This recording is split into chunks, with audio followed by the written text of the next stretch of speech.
Hi there, everybody, and welcome to Real Estate Divas. I'm Thompson, here with my co-host, Kristin Gerst, and we are going to be talking to Will Dyer today about why you should use other people's money. So stay tuned. We're going to give a thanks to all of our sponsors, and we'll be right back. Propelio TV is sponsored by Noble Mortgage and Investments, Batch Gift Tracing, Think Multifamily, CreativeCashflow.com, and Life and Air.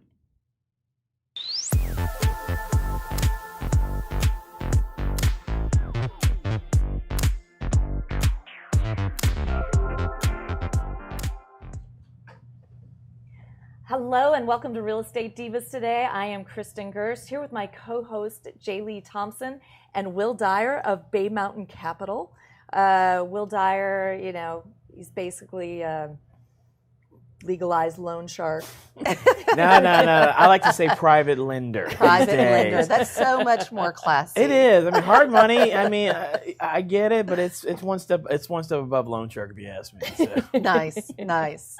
Well, I'm excited about sharing this with everybody today. I have, and I know you have too, a lot of newbies that come in and ask about why should I, or even argue about why they shouldn't use hard money, and they'd rather use theirs because of the interest rates. So I'm super excited about all the information you're going to be sharing today. Absolutely. I think it's going to be a great time and educational, and why it makes the most sense, especially for your pocketbook, to use other people's money.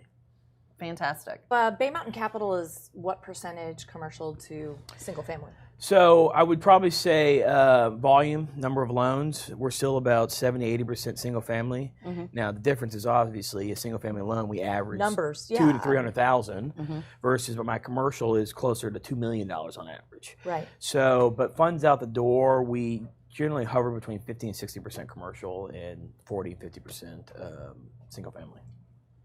So nice. Right. So but you're still you just said you got into the single family market with Bay Mountain Capital a year and a half ago. Yes. When you moved to Dallas. Yes. From Georgia. Yes. And so now you are working with these mom and pops.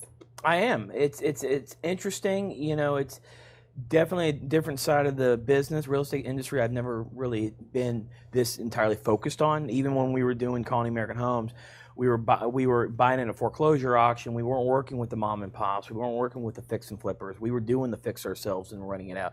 So it was still, geared towards single family. It was still a much more commercialized. Yeah, it was a business. It was a large business, exactly.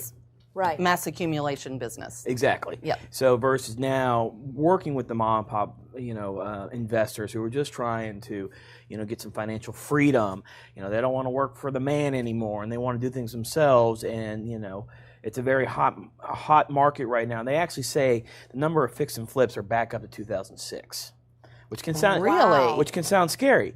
But the biggest caveat to that is in 2006, I think the average home bought and flipped within a 2-year period was less than 6 months old. Today, the average home is over 40 years old. So what this basically tells us, even though we're back up to the same level, it's a whole different ball game, because what's happening is actually a good service to society, because they're taking these rundown product that has literally been taken out of the market because of deferred maintenance, and putting it right back in, which is perfect for especially those first-time home buyers, because you can't build a new home anymore because of construction costs and labor, whatnot. For that same price. For that same price, exactly. Absolutely. And we're talking about areas that are already built up. You're not going to scrape that. The house still, it's got good bones. It's got everything you need there. It just isn't pretty. Well, and even if you do, there are so many neighborhoods that just because of the median income that's living there, you can't afford to scrape it and put something big and brand new there, because the people living there can't afford it. Exactly, and that's exactly true. And so, again, I go back to the average age of the house as being 40 years old. It's actually a great service to the industry and to just the communities and population as a whole. Yeah. So it's a good thing. Well, one of the biggest debates that I get into with new mom and pop investors, they're starting out and they have, say, $50,000, and they're trying to buy a house that they're then going to rehab themselves, which we'll get, that's another show altogether, but don't do the work yourself. But But unless you're an expert in that field and you got the time, but still. But the math and the mathematics behind why you use other people's money is huge. Oh yeah, and, one thing that we get is, wow, you're so expensive. I understand we are expensive because we're taking on a lot of risk. Mm-hmm. The best way to put it is, let's look at an example. Let's say you want to buy a house for $100,000, you want to put $50,000 into it, and you think you can sell it for $200,000. So let's just use those simple numbers. You go to a bank to try to buy this house. The bank's going to look at it and say, okay, it's worth $100,000 today. I'll give you 65%, maybe 70%. So they're going to give you 70%, $70,000. Great. Well, now you still got to come out of pocket for the other $35,000 to buy it, plus the rehab, plus the holding costs, and so on. A hard money lender, or a private lender, as I like to now say it, looks at it and says, "Okay, you know what? We're real estate people.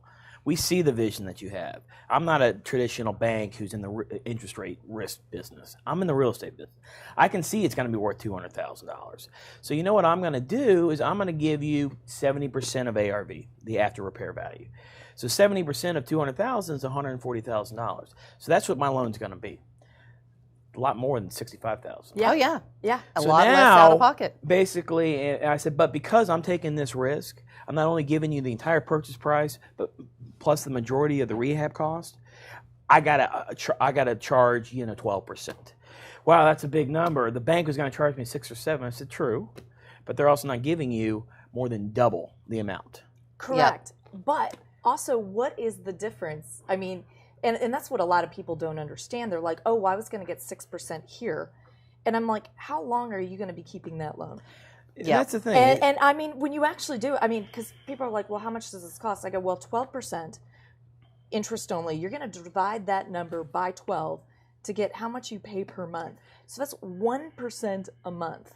The best way, and let's go back to the same example, and you're absolutely right about that. You're paying 1% a month. So on $140,000 over a 12-month period, that's close to $17,000 in interest. That does seem like a lot of money. Don't get me wrong. If you're keeping it for a year. Now, let me ask you this question.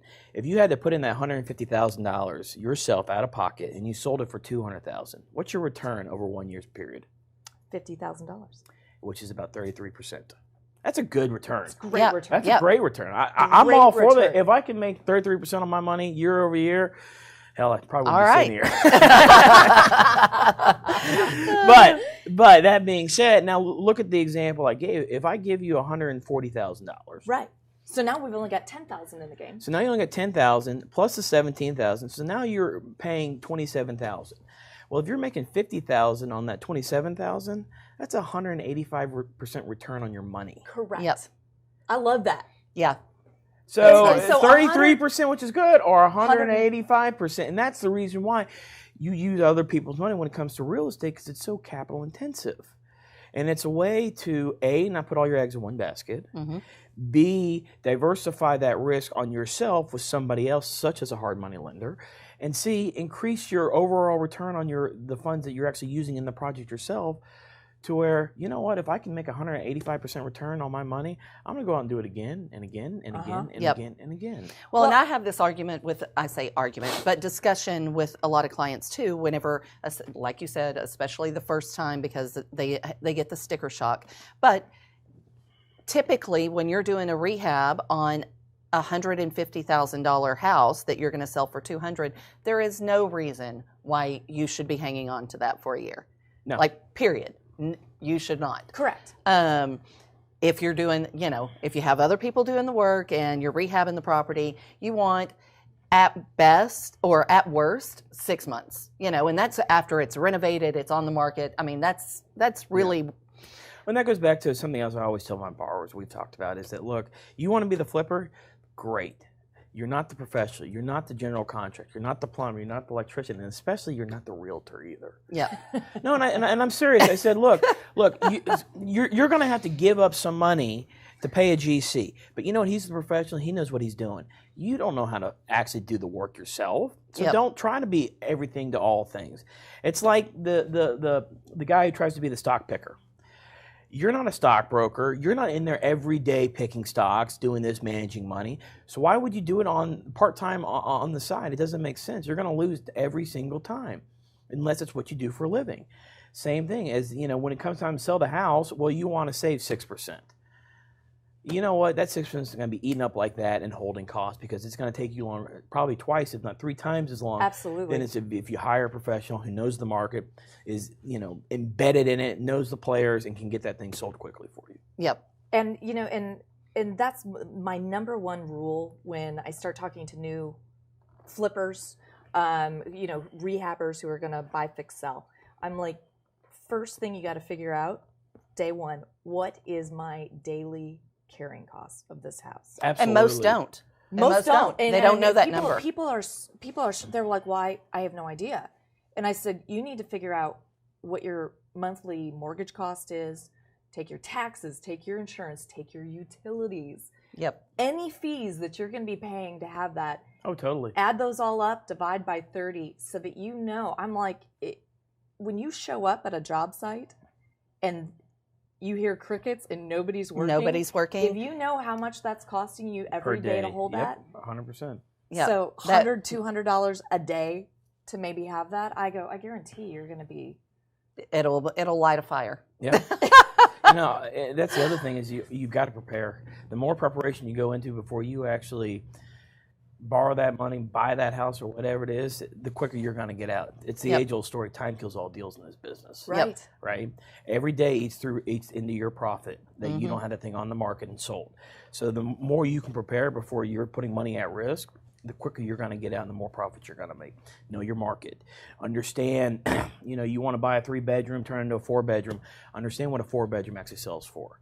You might think it's going to be worth $250,000 because you're going to put all these high-end luxuries in it. But if a 4-bedroom is only selling for $200,000 in that neighborhood, you're not going to hit $250,000. It's just not going to happen. Yeah, because every neighborhood maxes out. You have a max out number, and it doesn't matter. You can over remodel, you can overdo it in a neighborhood, and you'll never see that return. I mean, I see it. People do it all the time on their personal homes.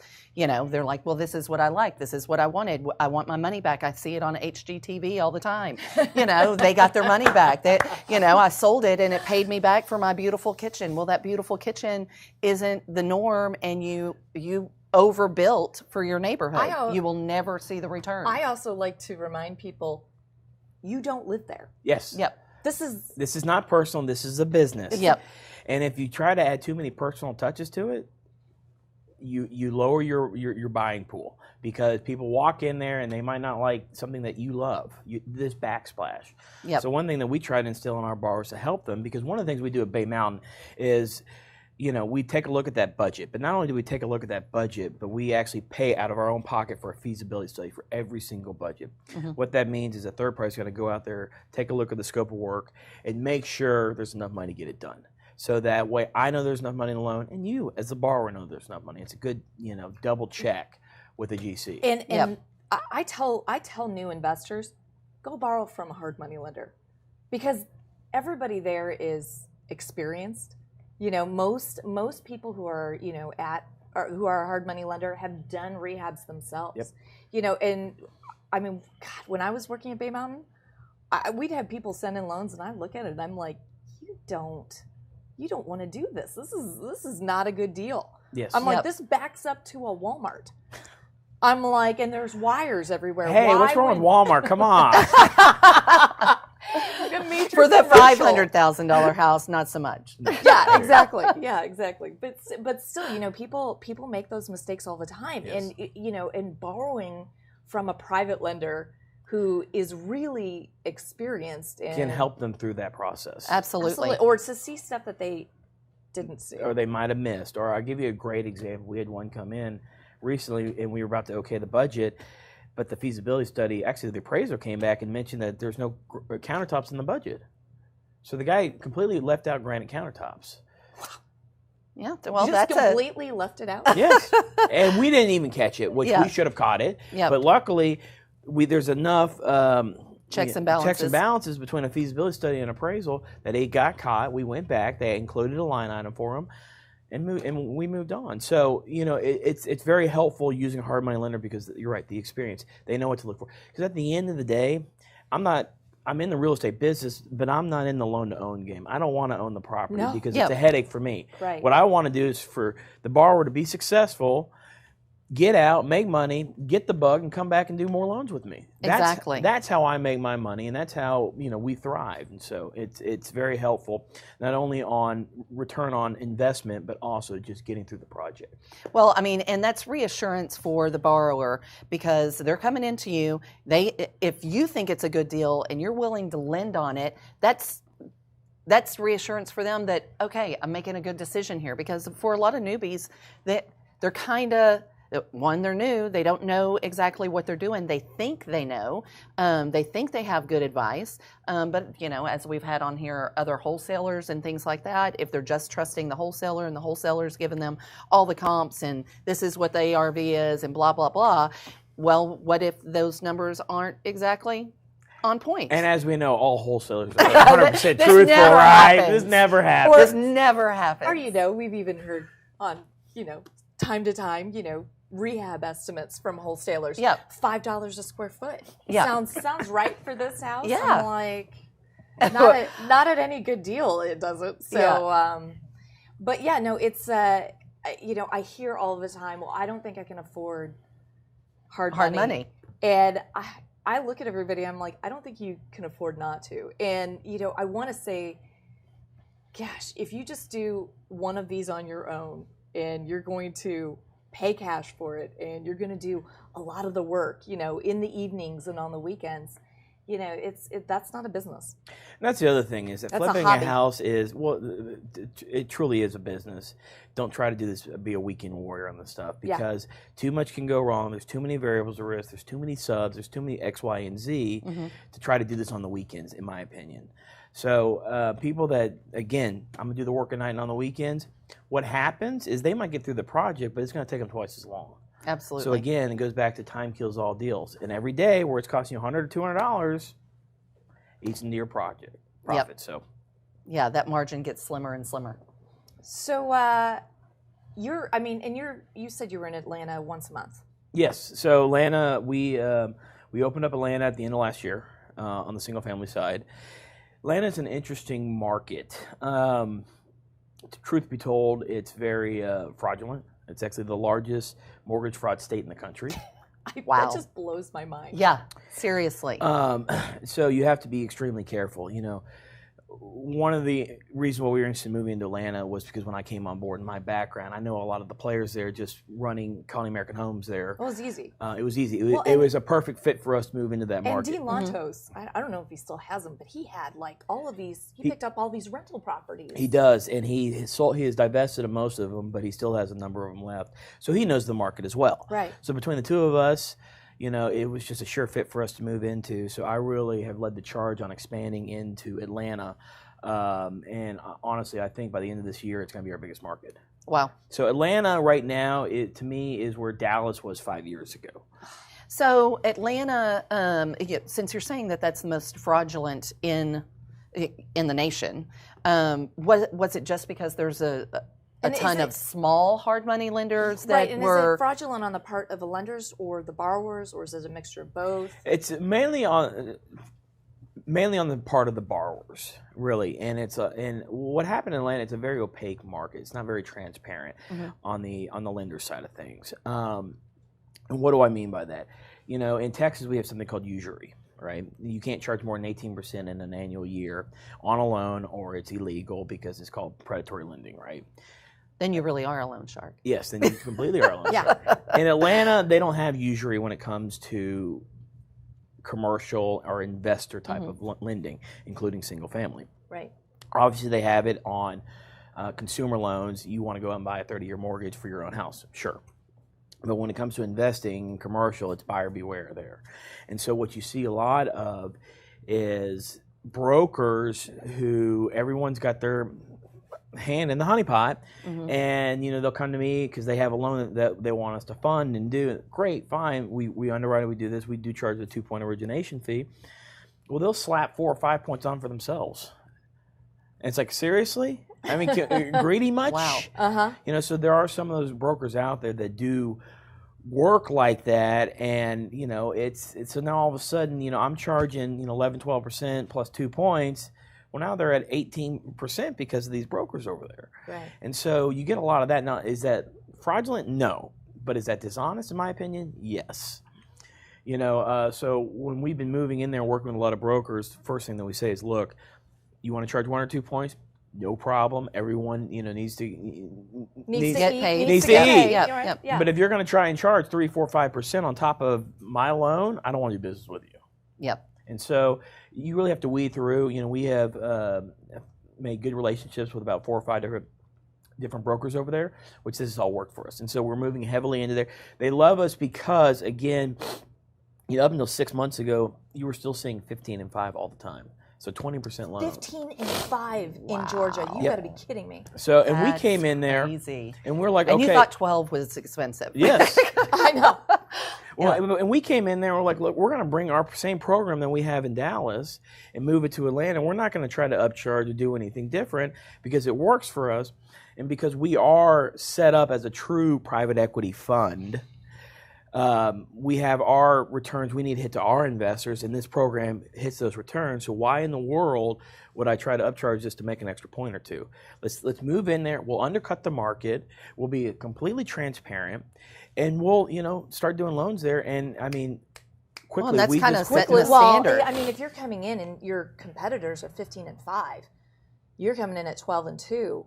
I mean, it's a no-brainer. It's a no-brainer. I mean, An absolute no-brainer. So, and the other thing about Atlanta is that a lot of the shops there are conduits. They're glorified brokers. Mm-hmm. They had the paper sold before they even originated. We keep everything on our balance sheet. So we don't sell loans. We have our underwritings in-house, our asset management's in-house, our draw requests are in. It's all in-house.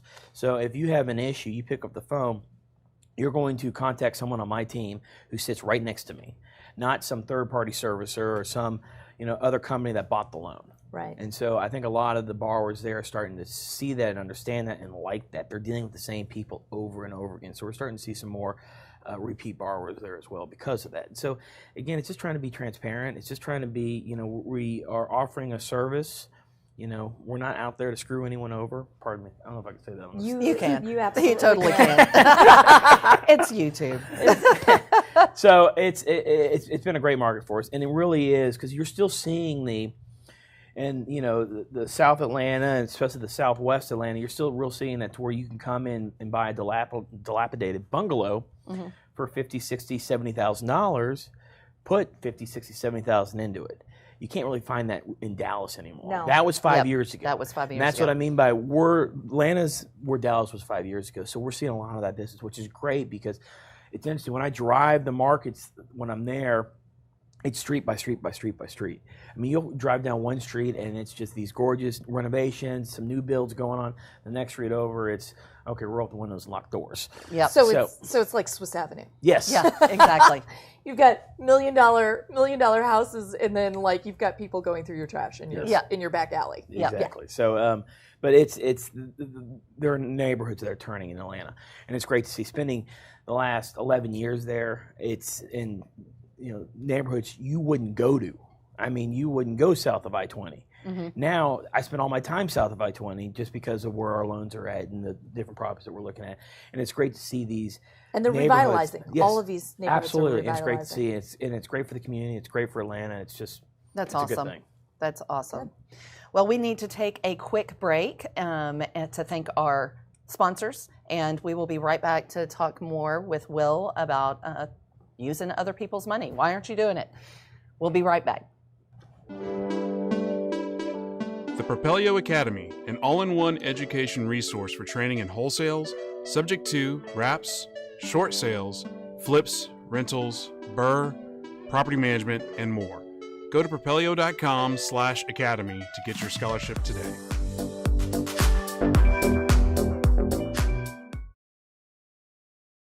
Propelio.com. What does Propelio offer? Lead generating websites, access to true MLS comps, off-market lead lists, and deal alerts. Get them all today at Propelio.com.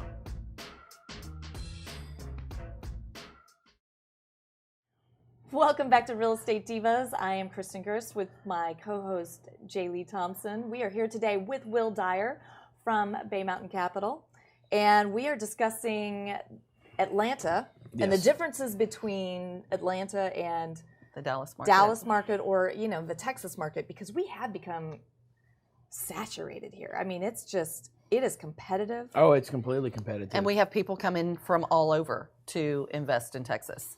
I mean, we just had a guy in the studio, 2 days ago, who is coming from California, and he's looking for a place to live and moving his whole thing here. I mean, he still has the California thing going, but he's like, yeah, Dallas market. That's what I'm doing. From California here. Yeah, well, yeah. Why wouldn't you?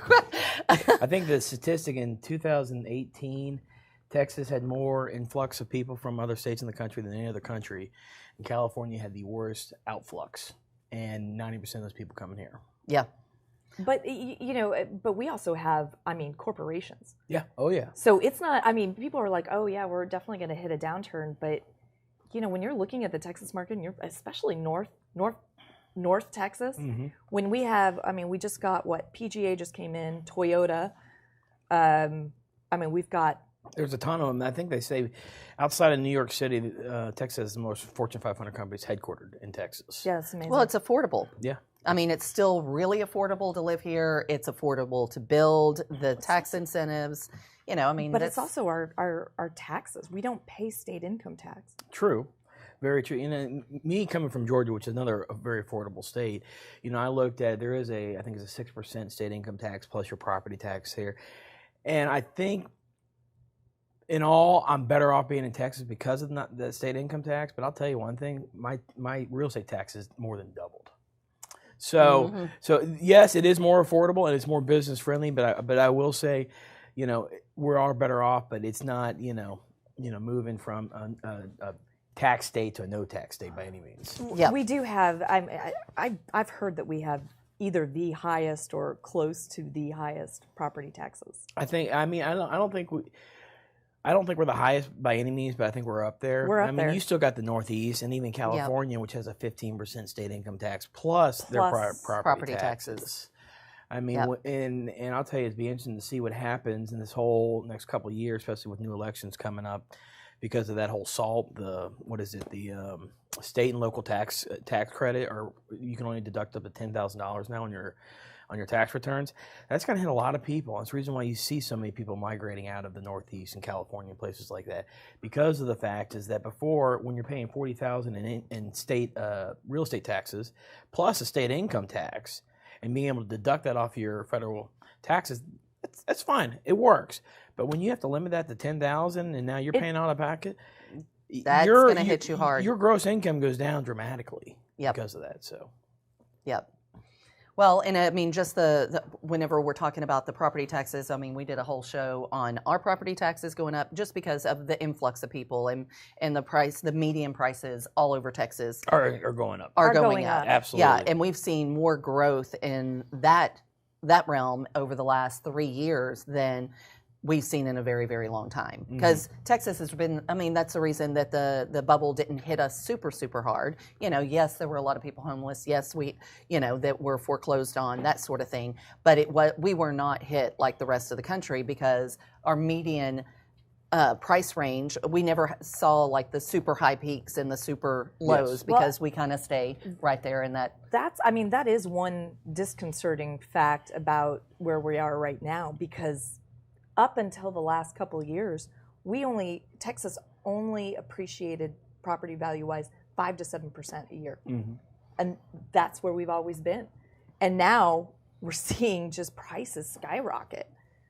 And, I've always said, especially when you go further out, that there's still a lot of land to build on. There is. And as long as there's land, it's going to keep the existing home prices slightly lower because you're still building new. Yeah, exactly. That we have no natural barriers really in northeast Texas, right? It just keeps going on and on and on.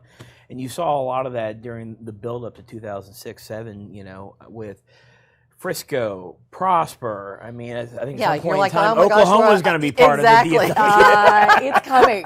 It's coming. Think about Prosper. Yeah. You go up and look at Prosper now, and it's completely built up. Oh, totally. Yeah, where it used to be just farms. Yes. That's crazy. So what do you notice between, if we look at the major markets here in Texas? Because lending everywhere. Yes, we are all over Texas. Houston, Austin, Dallas, San Antonio are the major markets. The primary. Are you noticing a slowdown? No. It's still coming. What we're noticing now more than anything is that purchase price is creeping up. Yep. Like to where I said in Atlanta, you can still find that $60,000, $70,000 house. Here it's $120,000, $150,000 to rehab, just because of all the influx of people and prices going up. And so we're still seeing the rehabs coming. People are still in the business. It's still a great place to be. It's interesting. Corpus Christi randomly is one of our largest markets now here. Really? Interesting. It's a great market, and it's snuck up on us. I've seen a lot coming in from that. Yeah, and I was just like, okay, let's run with this. We actually just hired a new boots on the ground guy in San Antonio to cover San Antonio and Corpus mainly, and the Rio Grande. Yeah. Yep. Yeah, to cover all that for us, just because I think, not that Houston and Austin and Dallas are built out by any means, but I think the real growth still left in Texas is going to come from that part of the region. Mm-hmm. And so we got a guy down there, boots on the ground, who's been in the business for years. He's done, I think it was like 45 flips himself. So real name's Eric Moore, knows the industry inside out, knows the people. He's going to be a real good asset in addition to our team to really cover those areas that, not that we've neglected them, we just haven't focused on them. Yeah. So. Well, in San Antonio, you can still find pretty good deals. Oh, absolutely. Yep. I think San Antonio is one of the most underserved, underrated markets out there. To me, if you look on a national scale, it was probably about 3 to 5 years ago, the larger, not just single family, but commercial as well, real estate companies started moving into those secondary cities, the Charlottes, the Nashvilles, the Phoenix, and things like that from the recession. And they get to Texas, because we are so big and we have so many markets, they just look at Houston, Dallas, and San Antonio. Houston, Dallas, and Austin. And they completely forget about San Antonio. But if you look at San Antonio, between the military, the government, the healthcare there, it's got one of the most stable markets in the country or in the state. Not to mention just travel. Yeah. Yep. San Antonio is, it's crazy how the difference. I spent some time there because I have family down there, but it's crazy the difference from when I was down there and in high school to now. It's amazing the amount of growth and the amount of money they've put into the city, put into downtown, whereas there used to be just right down there, the Riverwalk, that was it. Now you've got all these other little districts and, neat little neighborhoods like Dallas and Houston and Austin have that are little niche markets down there where people are renovating these neighborhoods that are. It's amazing. No, it is. Really and is. So I think it's lucky in that aspect that no one really thinks of it.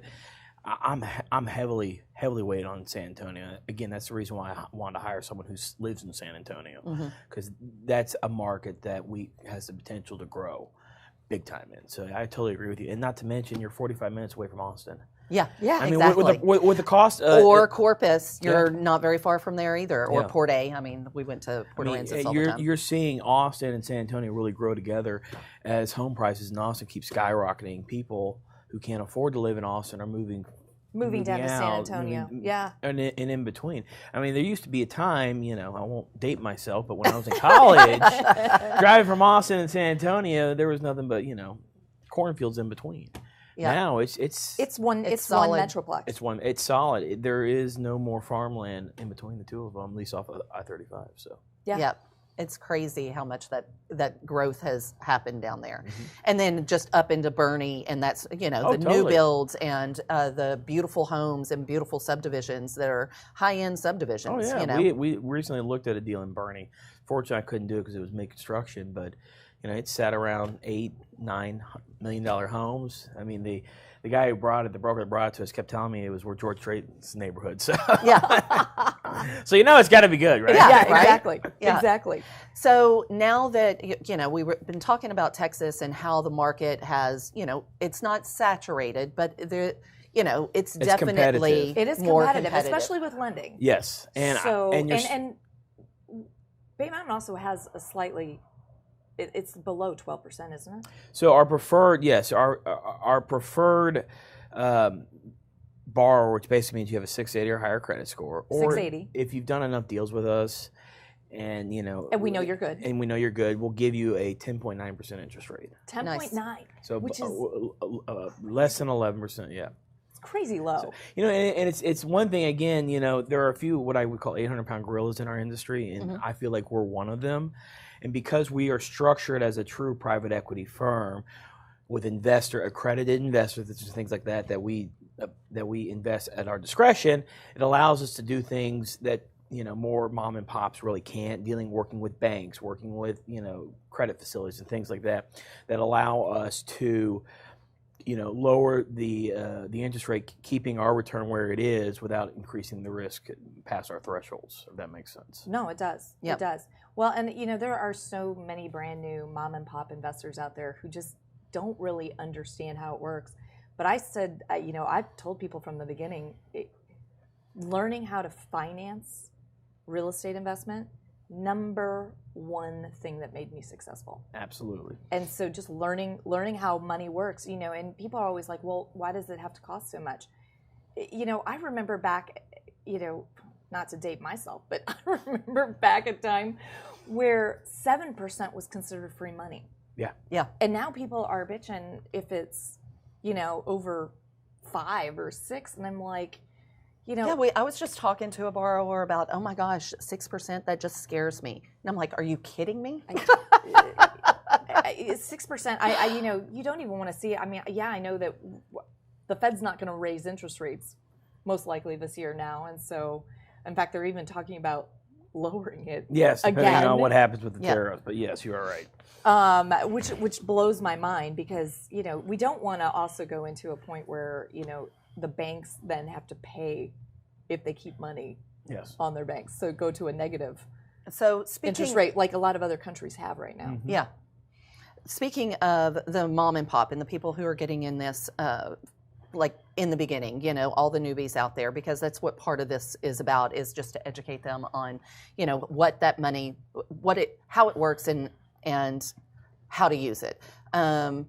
For the people that are out there like doing the buy and holds, but they still need to renovate the property. So if they came to you and they do a loan with you, do the hard money loan, they've renovated the property and now they want to rent it, but obviously they don't want to keep that same interest rate. Can you let everybody know how long they'd have to keep it and before they refi and all that business? Actually, it's funny that you mentioned this. Okay. One of the things I'm working on doing is coming out with a rental product. Oh, really? Yes. So I'm hoping to roll it out in July. Uh-huh. But basically, there is a rental market out there, and it's roughly 7 to 8% interest rate. So it drops dramatically from that, 10, 12, 13% for rental because it's got incomes. Because now you're looking at not only what's the house worth as a house, but also how much income's coming off of it. So we're seeing a lot of this. A lot of the flippers out there, they don't want to fix and flip anymore. They want to fix and rent because they want that income stream coming out there, and which is a good thing to have. And so what we basically are trying to do is come out with a rental product. Basically, all right, so you want to put a renter in there, rent it, and we'll value based on the cash flow and 7.5% interest rate and blah blah blah, and a 3 to 5 year loan versus a 6 or 12 month loan. And where I want to get to before the end of the year is have a convertible loan. So basically you come in there, you find a house, you want to fix it and you want to hold it for rent. Fine. That first 12 months is going to be a hard money loan, 11, 12%. And I'm going to give you the funds to buy it, funds to fix it up. And then instead of having to go through a whole nother closing, title, closing costs, blah, blah, blah, for a fee, you'll be able to convert it to a rental loan for 3 to 5 years. Which is great. And then the interest rate drops. You don't have to go through another close and doing all that stuff. And now your loan is a rental product, so it's going to be a convertible. And eventually what we want to do is get to where it's assumable, to where you're going to do the fix and flip, and maybe you decide you want to sell it actually because a guy came along who wants to buy it as an investment property, versus him having to go out and get a whole nother loan, for another small fee. He can assume the loan after we do our underwriting on him. And in that way, again, you don't have to close again. So. Yeah.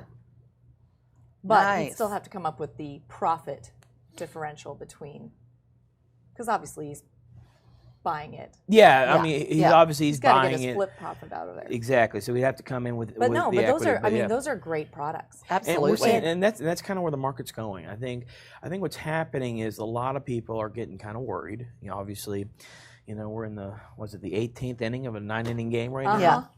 Well, and it just keeps going on and on and on. But I think a lot of the more sophisticated people in the business see an end is coming. We don't know when it is. Let's prepare ourselves for it. We'll still keep doing the fixing, but let's hold on to this stuff so we can get the residual income coming off it. So if there is a downturn and people aren't buying houses like they have been over the last 3 to 5 years, I can at least live off the income on my investment properties. I can rent them out. I can work with those until the cycle comes back up again, and then I can start fixing flipping again. Well, and also I feel like because we do have a very competitive market, people are educating themselves more. We have a larger pool of people that are seasoned, with the flipping, Yep. and now that they've been doing flipping, they realize, okay, the capital gains tax, they're killing me. Oh, yeah. How do I diversify? What do I need to do in order to hold on to some of that money that I just seem to be giving away? And that would be That's good. That's holding. 100%. You're right on that. Hit the nail on the head on that aspect of it. Is that because these people are not holding, the government treats it as a capital gain on the profit. And you're right. And this is a way for them to. I don't want to give up, that tax if I hold it in perpetuity and just do a rental loan on it. That income coming in is income. It's taxed as ordinary income, not capital gains. So Exactly. it's actually beneficial from a capital perspective as well. Well, and that's the reason why I made it through 2008, because I never sold anything. Yeah. I was just doing rentals. Yeah. And so people really do need to know that that's a very sound business model, especially when you're not sure where the market's going to be in 6 months or Exactly. a year. And you build up enough of a portfolio for yourself. I mean, it's mailbox money. Yeah. Go play, for the next, 12 to 24 months while the recession's here. Well, and not only that, I mean, like I was talking to somebody on the show just the other day, and they were just talking about, okay, even if that cash flow isn't great those first few years because you bought it at market value, or your loan is at market value, it's going to appreciate, and that appreciation just keeps growing. Even if we hit a recession, that the upturn's coming, and you'll be able to gather that. You're hanging on to it until your retirement. That's what it's for. Absolutely. So, Good. Well, we're going to take another break, hear from our sponsors, and we'll be right back. The Propelio Academy, an all-in-one education resource for training in wholesales, subject to wraps, short sales, flips, rentals, BRRRR, property management, and more. Go to propelio.com/academy to get your scholarship today.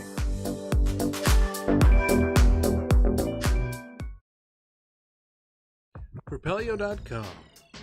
What does Propelio offer? Lead generating websites, access to true MLS comps, off-market lead lists, and deal alerts. Get them all today at Propelio.com.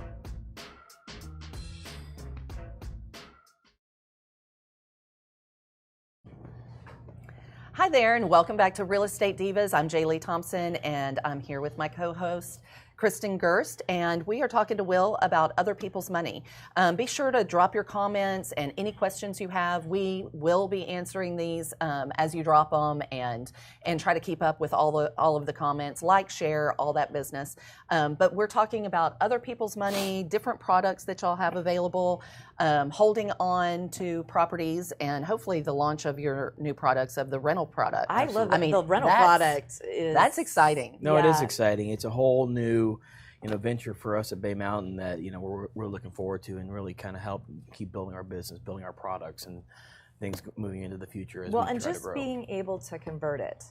The ease for that's the there. cost of a couple points. So, another thing for new investors out there, make sure, go out and read your closing statements. And read your closing statements from past purchases. Because when you go there, go and look at what you did in fees. And it's staggering, because you'll have, origination points, fine.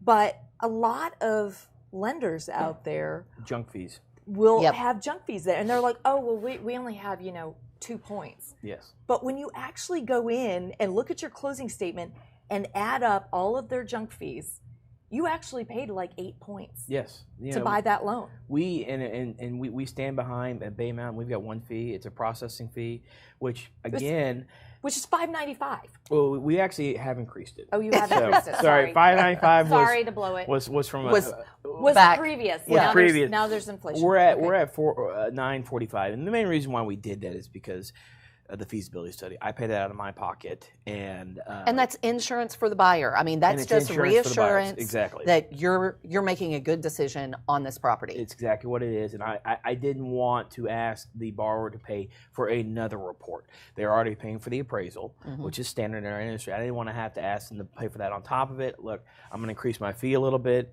I still think I'm actually, they're better off this way, and I don't think I'm not making any money on it, but that way it's all wrapped into one to make sure it's there. In Georgia, I've got this group. They're great.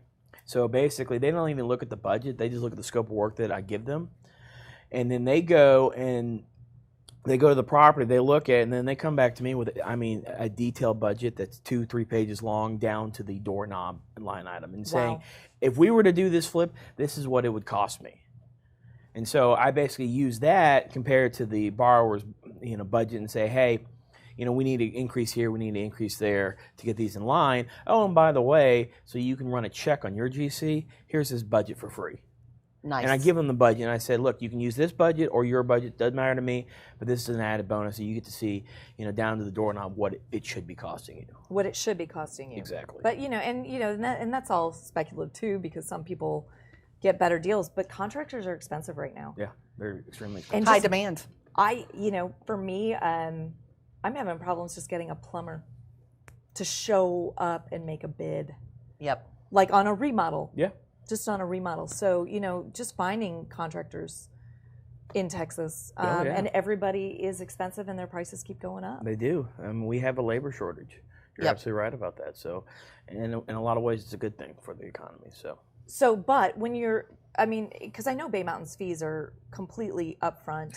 100% upfront, transparent. You know what you're going. Yes, you know what you're getting into with us, and you're absolutely right. When you get that HUD, that closing statement, you'll see our origination fee and our processing fee, and that's it. That's it. And for the people that don't understand, closing disclosure, the CD, the closing statement, closing disclosure, or HUD, we're all talking about the same thing. Yeah, it's like 3 different names. They changed it to CD just a few years ago, but if somebody says the HUD statement, or that's what we're talking about. Right. Yeah. And of course it does look different, but for all of us who are old and have been doing this for decades, I still say HUD 1 all the time. I do too. Easy. But back to your point about the fees is that when you are shopping around for the right hard money lender, ask them what their fees are, all their fees, a list of them. If they're not going to give it to you and it's going to show up on the HUD, probably should find somebody else. There are ones that are really bad, and I've seen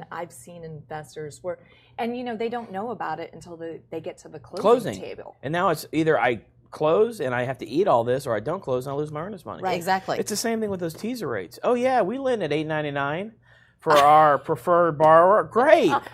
They show up and it's at 12%. I know that loan, and I have looked at the fees on that loan. It's absurd. absurd. I've had clients call me. We've worked the deal, we got it, and they're 3 days out from closing, and they're sending me. They're like, what is all of this? And unfortunately, there are a lot of bad apples in my business. We try to obviously be above that. The basically 9%, right? $8.99. That one is, I think you need an 850 credit score. At least an 850.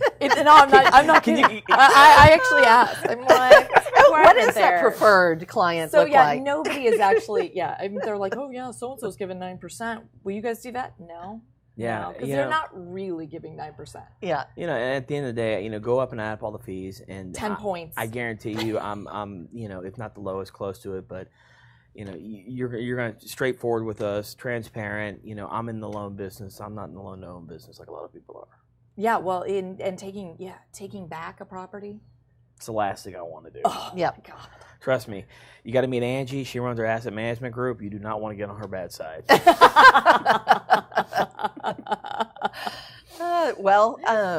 I mean, that's a lot of good information for you guys that are new to this business. Really and truly reach out to him, reach out to some reputable people. There's a lot of reputable companies out there, but there's a lot of shady. There's a lot of shadiness going on. So, Will, how can people find you? In Bay Mountain lends in Georgia and in So on the Texas. residential side, we're Texas and Georgia. Georgia, it's Athens, Atlanta, obviously, and Savannah. Haven't got to Augusta yet, but that's kind of where I'm going next. Texas, just about anywhere, unless you're out in the boondocks. You can find us at our website, www.baymountaincapital.com. Reach out to me. You can find my information on there. I'm happy to talk to you and work you through anything. But yeah, check us out. I do have a quick question for some of the newbies. Like, since you do the assessment and everything, do you have certain? Obviously, you have GCs that you work with that give you like their down to the doorknob list of prices. Do you have certain vendors that you recommend, or? You know what? We used to do that. Honestly, we try not to because if something goes wrong, I didn't get blamed for it. Exactly. If there is a dispute between the GC now. We do have a list, and if we need to, we're happy to help, but we try to stay out of that. We really try to back the borrower and show the borrower how it should be, and that way he can have the conversation with the GC. And if I start recommending, it gets a little too incestual. Yeah, right. Yep. No, absolutely. So, which makes sense. But yeah, no, I'm hoping that I have this conversation with newbie real estate investors all the time. Go borrow from hard money lenders. It makes sense. It does make sense. And when you're talking about your return on investment being 6 times with one simple example, but it works out to be about you will make 6 times more money if you want to think about it that way. For the amount of money that you're putting in. Yeah, for the return on the extra money you're putting in. And I can't stress this enough, you're diversifying the risk. Exactly. I'm taking the blunt of the risk, not you. Because worst case, you have to, it goes wrong for one reason or another, and I have to foreclose. 9 times out of 10, you get to walk away. And I'm the one left holding the bag. Right. Unless you do something fraudulent or something like that, I'm not going to come after you because it doesn't make financial sense for me. Yep. So again, it's you make more money, but you are also diversifying that risk. Well, and I mean, with the earlier example, it was either putting $90,000 of your cash into the deal if you just go borrow from a traditional bank at 6% interest, compared with putting $10,000 into the deal. And the difference is there, you can go and you can do multiple projects. You don't just have to stop. Yeah, if you're putting $10,000 into every deal and you've got 90 to spend, well, then now you can do 9 properties instead of 1. Simple math. Simple math. There's also carrying costs. But don't bite off more than you can chew. Exactly. I mean, everybody out there, make sure and start. Yes. Start baby small. steps. Baby steps. Cosmetic, carpet paint. You know, Yeah. New tile in the kitchen. Start small. Don't go and try to double learning how to finance will literally take it from a hobby, a weekend warrior hobby, to an actual legitimate business where you can think about leaving your 9-to-5 job and having financial freedom. Exactly. But you've got to use other people's money. 100% agree. Yep. Yeah. Well, awesome. It's been great talking to you. Well, You're an easy guest. I appreciate you. I know, right? I'm like, okay, I'm calling him. Well, I appreciate y'all having me on. It was fun. Yeah, this has been nice. Good. And did you say how everybody can get a hold of you? He did. Okay. All right. Didn't know if you wanted to throw something else out there. Bay Mountain Capital. Just Google it. You'll find us. All right. Awesome. And your interest rate, basically 12 and 2. 11 to 12 and 2. So. Yeah. And the 2, it's paid on the front? Yes, 2 is paid on the front. Now, I will say if it is a 12-month loan, we do have a 1-point exit fee. 1-point exit fee. Okay. So 6 and 12 month. We're very simple. No range, 2 programs. You take your pick. And hopefully, we're going to hear very shortly that you've got the rental. Hopefully, very shortly. Very cool. Excellent. Well, I'm Jaylee Thompson with Texel Real Estate, and Texel powers Propelio. So don't forget to check out Propelio TV. and the Propelio Academy. Like, share, all that fun business. And you can find me on Facebook, Texel Real Estate or Jaylee Thompson Real Estate Broker. Reach out if you are thinking about moving to another broker, or if you have a wholesale deal in Arlington or Mansfield. I'm specifically looking in those areas. Good to know. And I'm Kristin Gerst with Capricorn Mortgage Investments. I am buying as many owner finance mortgage notes as I possibly can. If you are looking to purchase a non-performing note, let me know. I have got a bunch, not in Texas, but a bunch around the nation at some incredible prices. So you can get me at info@capricornmortgage.com, or I think everybody knows my cell phone number by this time, 972-679-3120. Send me a text and let me know what you're looking for. I also, of course, have performing mortgages always available. So. Fantastic. Well, thanks for tuning in, you guys. And like I said, be sure to like, share, comment, all that business. And if you have any questions, we'll be sure to get back to you. Y'all have a good one. Propelio TV is sponsored by Noble Mortgage and Investments, Batch Skip Tracing, Think Multifamily, CreativeCashflow.com, and Lifener.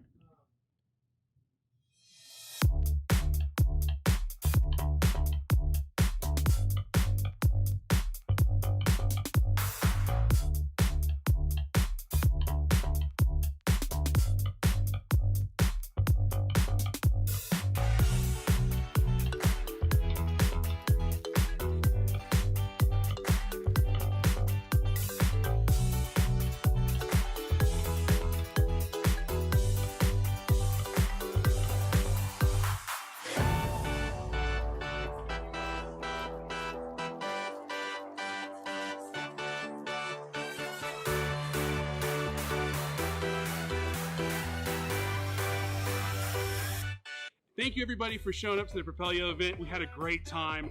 It's huge, as always. We love everybody that came. If this is your first event, jump on Facebook, jump on YouTube. Let us hear it. Let us know what your thoughts are. We love feedback. Anytime we could do something better, we want to do that. If this is your second event, your third event, your 10th event, let us hear that too. We're trying to create a community here where everybody comes together. So thank you so much for being here, and we'll see you at the next one.